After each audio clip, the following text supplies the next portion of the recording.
guys. Hi guys. Luto tayo ng sinigang. Ayan. Lapit na yan guys. Kumukulo na. Ito, tsaka yung kangkong na natin.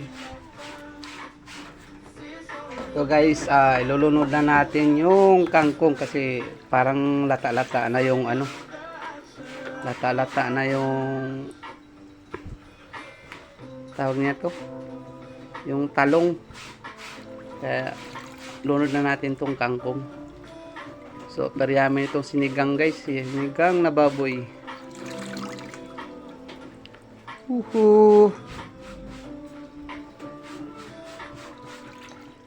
Sinigang na baboy. Yan guys, apaw yan sa kangkong guys. Pang vitamins guys, pang vitamins. Pang real yan guys, pang real.